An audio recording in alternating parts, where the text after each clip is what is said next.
Let's finish up this presentation for Chapter 1, Administration, Reference Code 102.41. Here's a little bit of information about specialized codes. They are used in Massachusetts instead of, or sometimes in conjunction with, the I codes, international codes. Inspection of work under specialized codes by individuals authorized by specialized codes. So there are inspectors that are specialized and qualified to do these inspections. Specialized code which impact building features are subject to inspection by the building inspector. Access enforced by the building official. And sheet metal regulations enforced by the building official as well. Fire protection. Reference to the I code, IFC or IMC for the prevention issue shall be considered reference to CMR 527, electrical. If the electrical code does not address the matter at hand, then the I code shall apply. If a conflict regarding fire prevention requirements exists between the CMR 527 and 780 CMR, the more stringent standard shall apply. Building code requirements in the IFC and IMC are made part of 780 CMR and are enforceable by the building official. Oil fire appliances are governed by CMR 527 in the Fire Prevention Code. Fire Prevention Code are related to oil fire appliances, CMR 527. Department of Building Safety. The 7th edition language replaced with the Massachusetts General Law.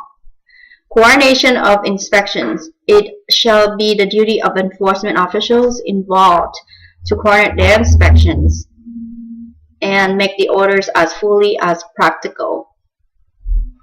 This was also in the 7th edition. When matters are not provided for, the language is in the 7th and the 8th edition are both adjusted to fit to address matters that are not provided for. Work exempt from permits. There are a list of 9 items, and some changes include accessory structure but not garages allow up to 200 square feet without permit.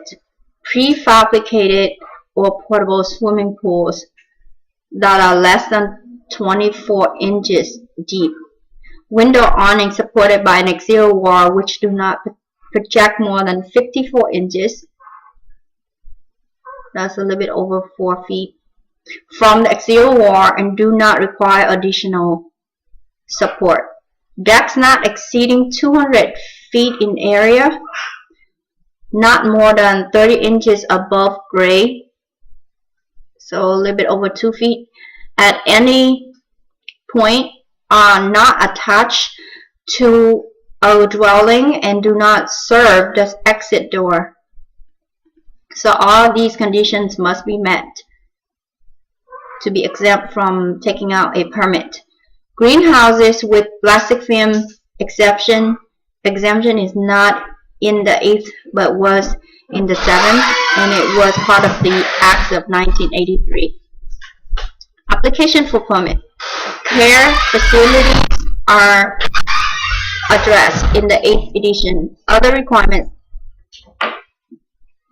list 8 other topics, zoning, debris, etc. that may need to be addressed on a permit application. Workmanship in 7th, not in IRC. Construction documents. Language is different Then the seventh, but the intent is the same. Electronic seals allowed. See Department of Public Library. Is that it? GPL, the Division of Professional Licensure. For more information on that one. I lost the page. Let's go back.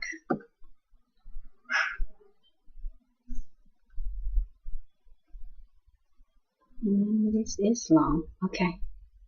Preliminary inspections. Before signing a permit, the building official is authorized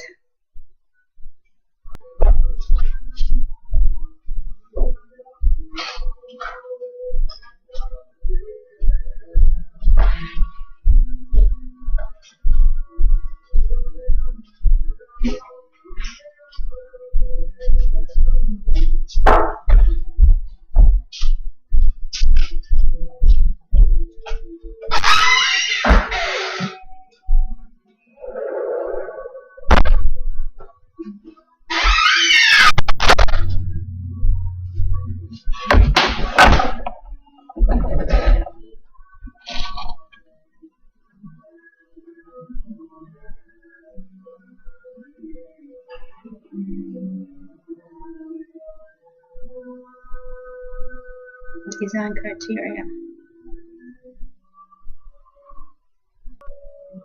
Chapter 3 on design criteria. A note is added that indicates seismic requirements in the code apply to townhouses 3 stories or less and does not apply to 1 and 2 family dwellings. So there is a special code for townhouse.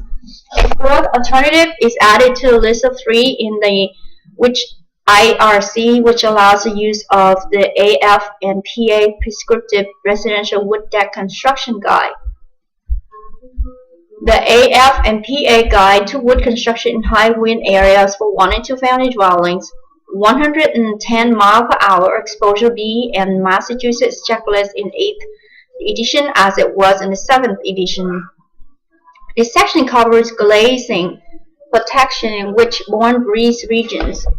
A Massachusetts amendment was added to allow a registered design professional to define the construction requirements of doors and windows to meet this requirement.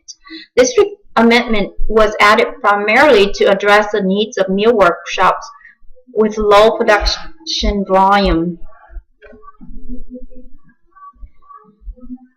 This section does not apply via Table 301.2 for topographic wind effects, which indicates no. This section was not found in 7th edition. Dwelling, garage, opening, fenestration, protection.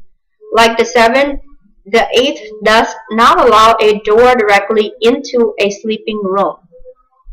Any door to the dwelling unit must be solid or have 20 minimum fire rating. Other penetrations must be sealed to resist the free passage of flame or products of combustion. Other difference is if the 7th require a rise seal. So the 8 doesn't require a rise seal. Pay attention. The rise seal is required only the 7th edition. Okay, so for garage opening penetration protection. This is also called a 20 minimum fire rating for a solid door into a dwelling unit. Dwelling garage fire separation. Bathrooms, 8 like the 7 require mechanical ventilation even if the bath has a window. So regardless if a bathroom have a window or not, you still need a ventilation unit. Also, please note that the plumbing code 248 CMR again. Basic principle 15 from section 10 of 0.02 in that code requires mechanical ventilation in any new or renovated bathroom.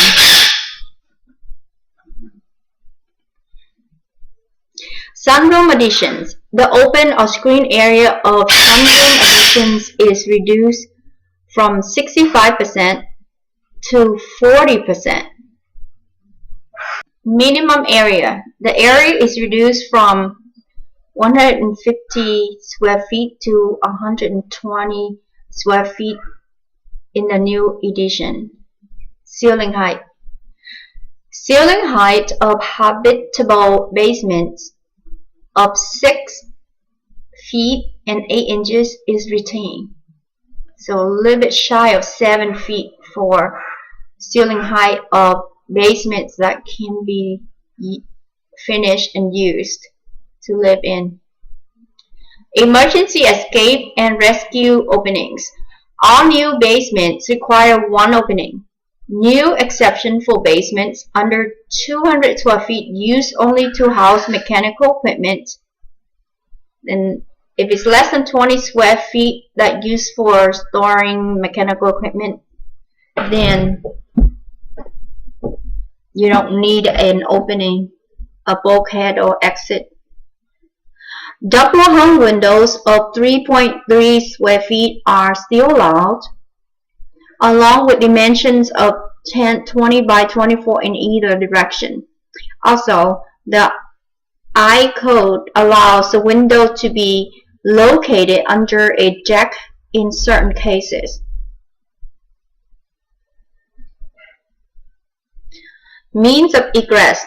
The 8th, like the 7th, requires 2 exit doors, and the door geometry requirements are pretty much the same. Basically, to get a 32-inch wide clear opening, a 36-inch wide door slab is required. So the door slab is 4 inches bigger than the door. Egress door. There has been some confusion with the 7th regarding egress from dwellings with exits from different levels. The language in the 8th hopefully clarifies this. In multi-level dwellings, including but not limited to townhouse and raised ranch style layouts, the 2 separate egress doors are permitted to be on different levels. So each level can have an egress door. Interior doors. The IRC does not control the size of interior doors. However, the 8th carries forward the 7th edition language. Stairways, tread depth, and riser height are 9-inch and 8¼ inch respectively. So the tread must be 9-inch and the riser height must be 8¼ inch. IRC is 10 7¾ but disregard that. This is the same as the 7th, along with tread dimensions on winders. On winders, handrails shall be provided on at least one side of each continuous run of treads or flight with 4 or more risers. And installation. This section in the 8th covers the requirements for sprinklers in townhouse. Those over 12,000 square feet shall be 13 systems, while those under 12,000 square feet shall be 13R. And 3 units limited to 3 stories above grade plane can meet 13D. The section also includes language on how area is calculated.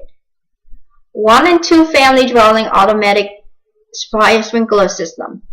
Language is essentially same as the 7th with 14,400 square feet trigger. Area calculation language is clarified. A proposed amendment for local option sprinklers will be aired at TBD public hearing. Smoke alarms, similar to from the 7th edition, only photo or combo photo ion are allowed. Each detector requirements which are carried on are found here also. Carbon monoxide alarms, similar to language from the 7th edition. The IRC 2003 did not have a section on these. The new version does. For new construction interconnected, carbon monoxide alarms are required. Carbon monoxide alarms requirements for existing buildings are also found here.